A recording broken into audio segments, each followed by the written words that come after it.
Olá, meus amigos do Brasil, tudo bem por aí? Estamos chegando com o nosso Visão Geral de hoje. Visão Geral, uma visão diferente no seu dia a dia. Hoje vamos falar de um assunto que ainda repercute muito, claro, né? A gente vai falar de direito ambiental aqui com a doutora Luciana Lana. E não vamos deixar de falar das consequências dessas tragédias, querida. Obrigado, viu, pela presença. Muito bem-vinda. Vamos conversar um pouquinho sobre direito ambiental. Direito ambiental é um segmento do direito. Você faz o direito, depois você se especializa, como é que é? Se especializa em direito ambiental, exatamente. Assim como tem o criminalista? Isso, como trabalhista, tributário, você tem o ambiental, que lida com as questões relacionadas aos recursos naturais, à sua utilização. Perfeita. Né? E aí você está então nessa área já trabalhando e lamentando também, né? Muita coisa que está acontecendo. Quem que é responsável pela despoluição dos rios que são afetados por esses rejeitos e tal, hein? É o agente causador da poluição, que no caso seria a Vale, né? No caso de Brumadinho. Normalmente quando uma empresa, toda atividade econômica, Alberto, ela gera impacto e ela vai poluir de alguma forma. Toda atividade econômica produtiva, né, industrial. Então, só que a própria Constituição, ela permite que haja essa poluição dentro dos parâmetros legais. Então, enquanto você estiver cumprindo o que as normas estão estabelecidas, você pode poluir dentro do parâmetro legal. Né? Mas, obviamente, que a empresa que tem a licença para operar, ela também tem que mitigar e recuperar aquilo que for além do que a licença permite.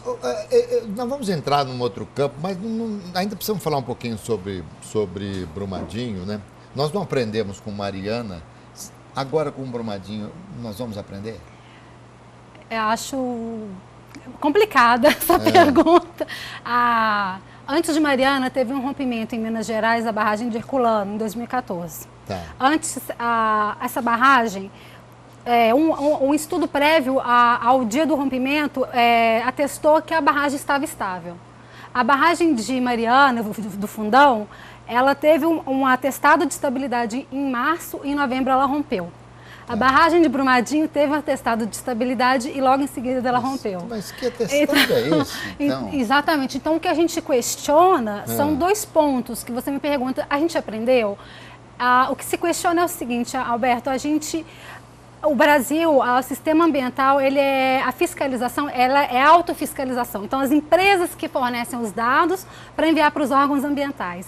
Então, o que a gente questiona, na verdade, é como que está sendo feita essa elaboração desses estudos e dados entre a empresa auditada e aquela empresa que está auditando. Sei. Mas, doutora Luciana, eu conheço muita gente que me fala sobre as dificuldades nesse nosso país. Por exemplo, eu vou dar um exemplo absurdo aqui. Se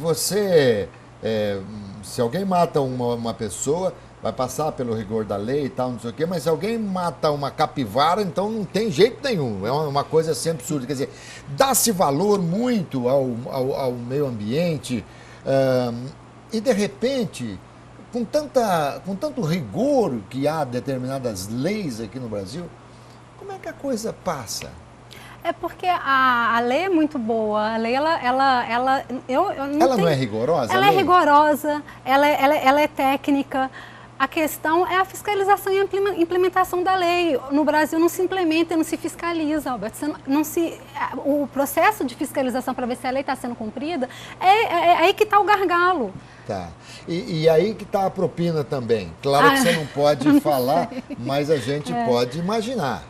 Eu realmente aí a gente tem que analisar os jogos de interesse e ver o que está sendo feito, porque a lei ela é bem feita. O Brasil ele tem um disciplinamento ambiental muito bem elaborado. Ontem ou hoje foram presos alguns diretores da Vale.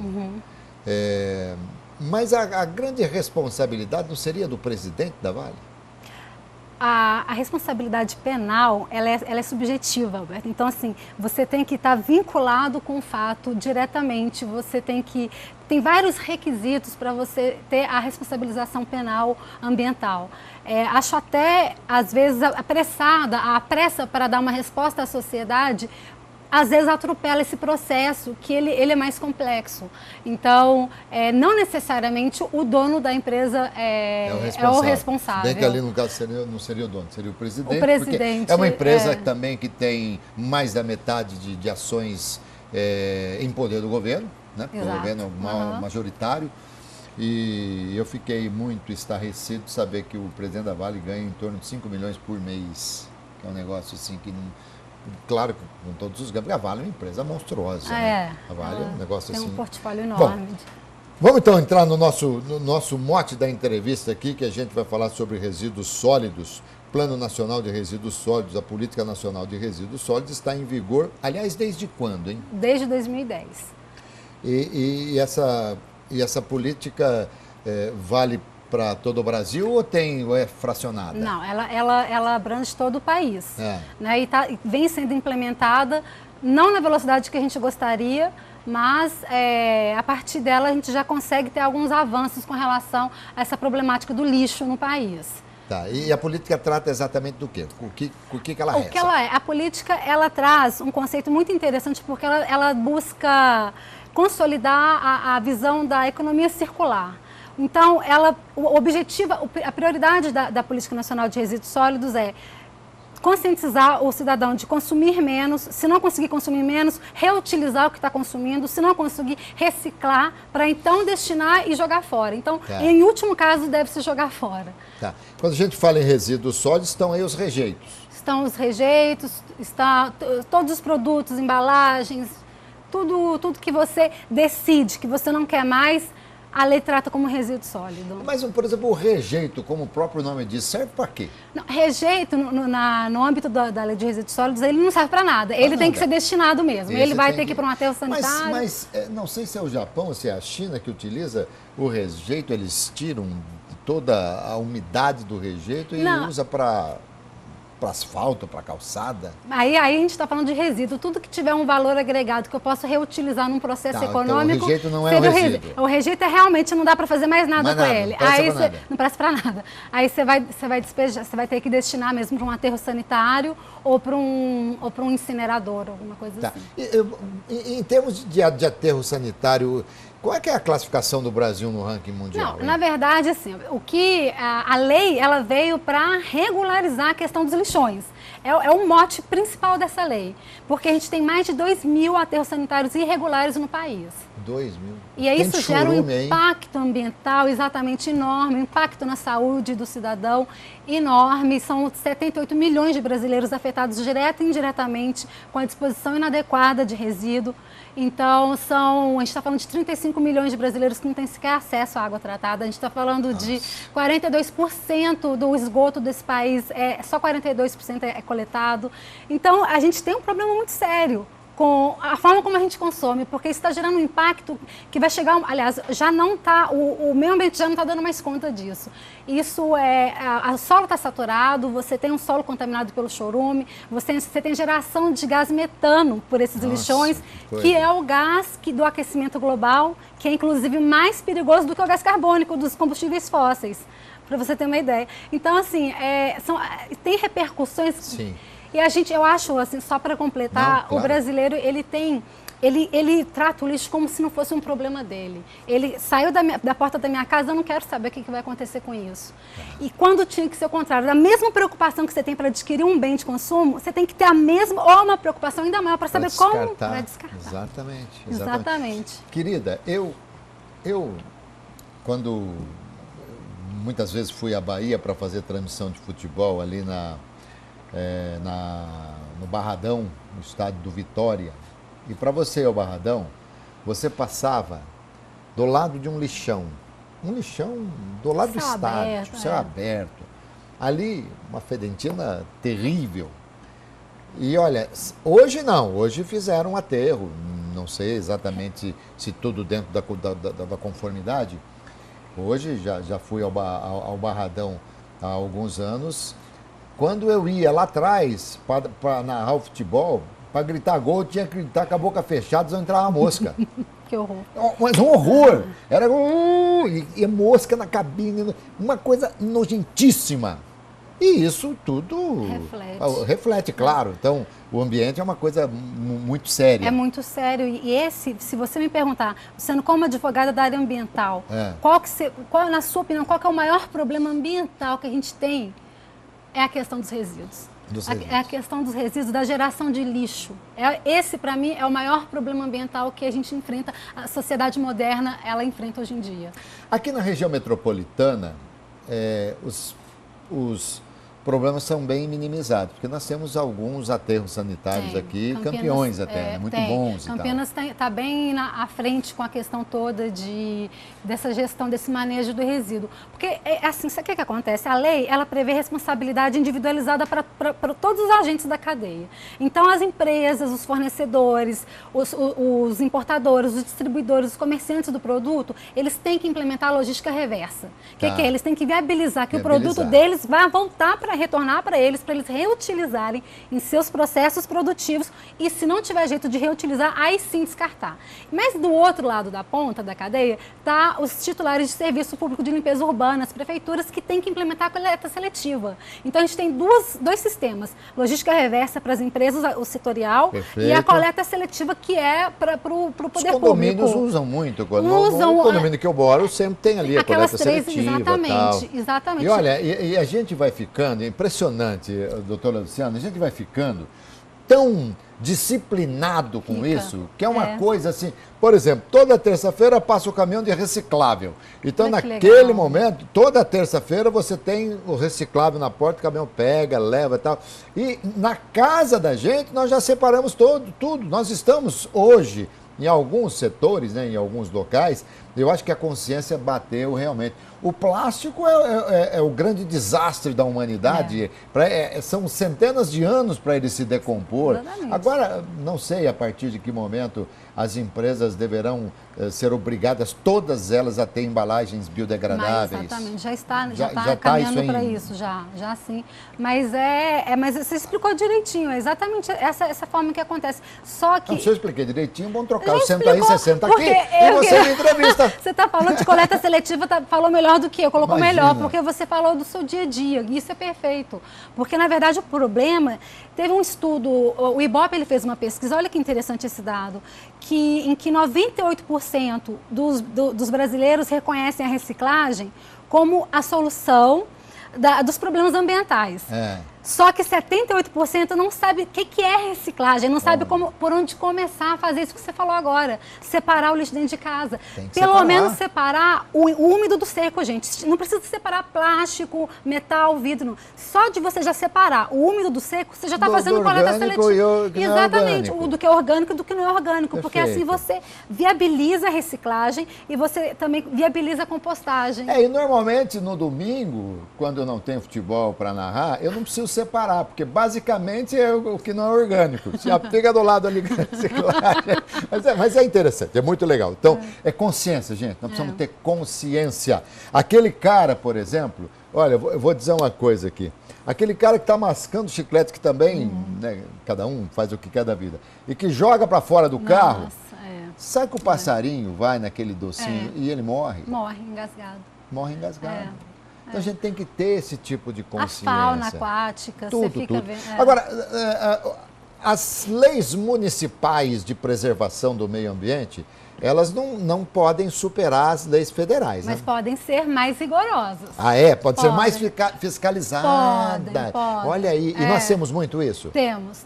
No estado de Minas você tem muitas leis. O Código Florestal legal. Mineiro, ele é mais restritivo em alguns pontos. A lei, o direito ambiental, todo mundo pode legislar. Só que a União, ela determina os parâmetros e você pode, a partir daquilo, tornar a questão mais restritiva. Você não pode ficar flexível.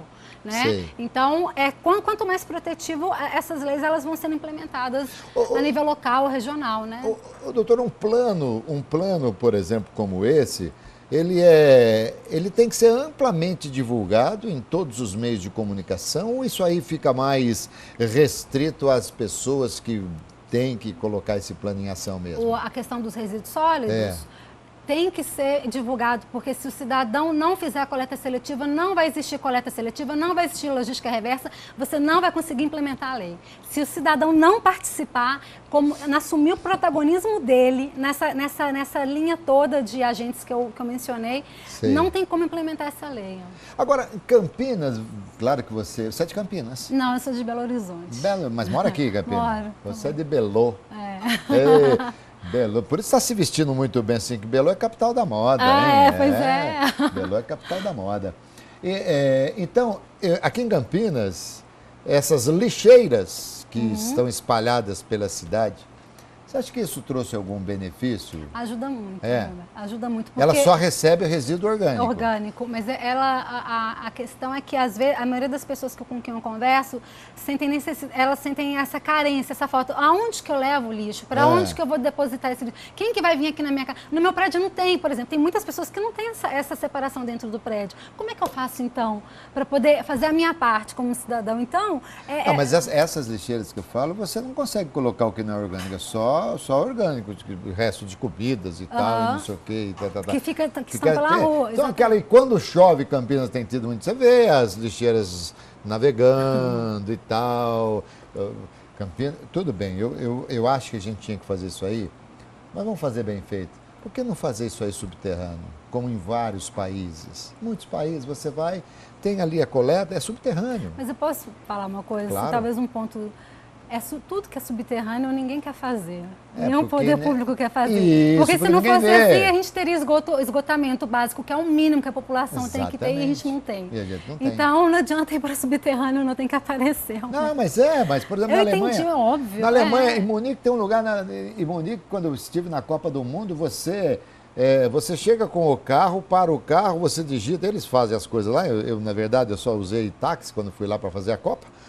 E o carro descia.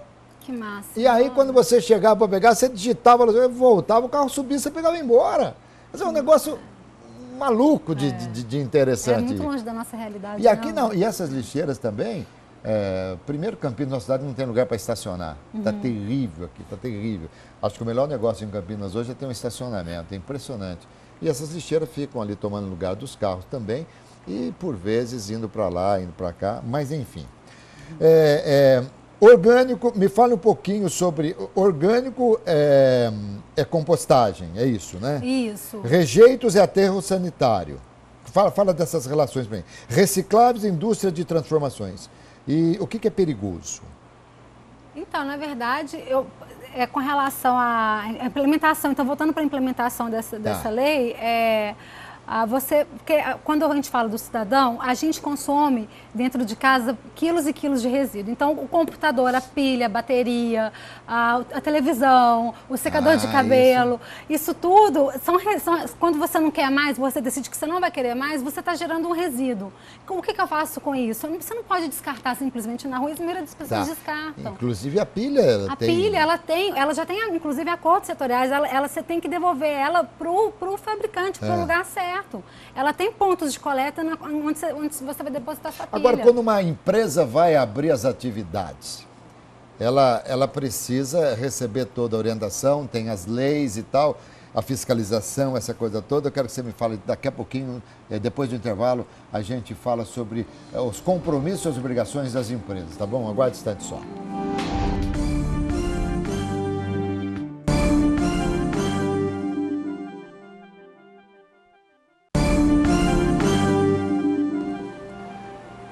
Então voltamos aqui com o nosso Visão Geral de hoje com a doutora Luciana Lana e estamos falando sobre direito ambiental. Eu estava na saída do break querendo falar com você sobre as obrigações das empresas.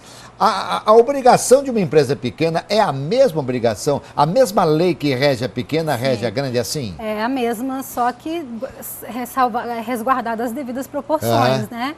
Mas hoje, a CETESB, no ano passado, a CETESB é o órgão ambiental que regulamenta toda a questão de licenças no estado de São Paulo. Então, toda empresa que tiver a precisar da licença de operação para funcionar com regularidade, ela tem que comprovar que ela implementou dentro dos procedimentos dela o sistema de logística reversa. Logística reversa. Isso. Para quem ligou a televisão agora, explica o que é a logística reversa. A logística reversa é a obrigação do setor privado de viabilizar a coleta e reutilizar a coleta do produto que ele mesmo fabricou e colocou no mercado e reutilizar aquilo no seu processo produtivo ou destinar da melhor forma possível. Tá. Falamos do setor privado. O setor público, a responsabilidade pelo descarte, a responsabilidade pelos aterros sanitários, isso aí, o setor público, ele pode terceirizar esse serviço? Pode terceirizar através das concessionárias de serviços de limpeza. E essas concessionárias passam a assumir toda a responsabilidade ou o poder público ainda tem responsabilidade? Elas passam a assumir a responsabilidade pela execução do serviço público, que no caso seria a coleta e destinação e reciclagem. Doutor, embora você não seja da área química, né, da área científica, seja da área jurídica, né, do direito, mas um aterro sanitário tem vida útil? Ele tem vida útil até porque o solo vai saturando, o espaço, o volume de lixo que ele pode receber, isso tudo tem um limite, não é infinito. Né? Mas tudo bem, aí a hora que deu a vida útil, aquele local que recebeu aquele churume, que recebeu tudo isso, ele fica totalmente inviabilizado? Você tem informação sobre isso? Na verdade, se você está no contexto de um aterro sanitário que foi constituído de forma legal, você tem como manter aquele lixo todo controlado. Como que se faz isso? Foi muito boa a sua pergunta. Por exemplo, a questão do chorume, que se você tem um aterro regularizado, o chorume não vai contaminar o solo, porque ele vai estar... Ele tem um destino diferente. A emissão do gás metano não vai para o ar, porque em São Paulo, inclusive, tem alguns aterros, também, né? usina de metano, vira eletricidade. Olha que maravilha, você consegue transformar em biogás. Sim. Né? Então, isso é muito interessante, que você dá destinação para o aterro, uma destinação produtiva, que agrega valor para a sociedade. E o aterro a céu, e o lixão, né, a céu aberto, além de todos os males que traz, ainda recebe pessoas que vão garimpar, né? O lixo. É uma coisa, os catadores assim. Eles defendem, né, que o lixo seja feito a céu aberto. Mas eles possuem um papel muito importante nesse sistema todo que a gente está conversando aqui. Sem eles, nada você não vão, fecha. Então. Eles são os principais agentes, são eles que irão coletar e separar todo esse lixo que a gente separa só o seco do molhado, eles que vão fazer a separação para poder alimentar a indústria de reciclagem de insumo. Então, tanto o setor empresarial quanto o município, o poder público, eles têm investido em cooperativas de catadores, feito acordos, convênios com esses catadores, para que eles sejam inseridos na cadeia produtiva de uma forma mais humanizada. Interessante isso. Agora, nos aterros sanitários que são exemplos, as cooperativas que já trabalham ali, aos funcionários que já fazendo, já fui acompanhar isso aí. É mesmo? Aqui em Paulínia, na Estre, que é um aterro sanitário, eu via muitos funcionários, uma esteira passando lixo, as pessoas separando e tal. Quando você regulariza o aterro sanitário, é outro nível. Aí é uma destinação ambientalmente correta. Aí você me pergunta, mas Luciana, tem tempo, tem prazo? Tem. E aí que está a importância de consumir menos, de reaproveitar, de desperdiçar menos alimento, de reciclar, porque aí você joga menos coisa para o aterro. Entendi. Doutora Luciana, além de ser ótima entrevistada, essa sua área como direito ambiental, você atua mais em favor das empresas contra o poder público ou mais em favor do poder público contra as empresas? Não, eu faço com que a gente demonizar o capitalismo está errado, porque também. Eu acho que o pior crime é o crime da fome e da falta de emprego. E a gente precisa da indústria para isso, né? Sem dúvida. O que eu faço, o meu trabalho é regularizar uma situação que não esteja regular, é fazer com que a produção, com que a atividade econômica ela se desenvolva da forma mais sustentável possível. Não tem nem, é sempre a favor da sociedade. Uma atividade econômica se desenvolvendo de forma sustentável, ela só agrega valor para a sociedade. Entendi. Então é esse que é nosso objetivo. Nem sempre a gente reclama muito, a gente fala que a justiça no Brasil é extremamente morosa, Nesse segmento também, quando vocês têm processos, isso aí também, assim como qualquer outra coisa, é passível de recursos, vai e sobe, vai para o Supremo e tal, essa aquela Muito coisa interessante toda. sua pergunta também, porque no direito ambiental você tem um sistema tríplice de responsabilização. Então, pelo mesmo fato, a empresa ela vai ser responsabilizada administrativamente pelo órgão ambiental que fiscalizou, então é administrativo. Penal, igual a gente está vendo a questão aqui agora da Vale, dessas prisões, que eu não vou entrar no mérito disso, mas enfim. E a cível, que aí é a apuração do valor do dano, quanto que custou o seu erro ou o dano que você causou para a sociedade. Então, por conta dessas esferas de responsabilização, a empresa ela costuma ser punida de forma mais célere do que em outras áreas do direito. Entendi. E... não sei se é na proporção que deveria ser, mas sim, ela costuma ser punida. Com certeza você já ouviu a expressão que prevenir é melhor que remediar. Nossa. Né? E está aí um claro exemplo, não só pelas vidas que se perderam, que já seria motivo suficiente, não precisaria mais nada, absolutamente concordo. mais nada, mas não só pelas vidas que se perderam ali, por vidas que podem se perder por consequências de tudo aquilo que foi feito, e também por todo o aspecto financeiro. Isso poderia ser muito bem resolvido, de repente, com a falta de uma assinatura. Bastava não assinar alguma coisa que estivesse irregular, talvez, de repente, e a coisa poderia ter sido resolvida, né, doutora? Mas aí é questão cultural também, Questão né? cultural Nós também. não temos essa cultura de prevenção ainda. Infelizmente, aqui é tudo na base deixa ver se acontece, se acontecer a gente vê como faz. Infelizmente é assim. É assim. Doutora Luciana Lana, obrigado demais, Eu que querida. agradeço. Foi muito bom falar com você, muito esclarecedora. Tenho certeza que o nosso querido telespectador também gostou dessa entrevista com a doutora Luciana Lana, falando sobre direito ambiental aqui no nosso Visão Geral, que fica por aqui, mas que renova o convite para que você assista ao outro programa, sempre nesse mesmo horário. Tá bom, gente? Saúde, paz, alegria, sorte para todos nós. Tchau, pessoal. Peraí.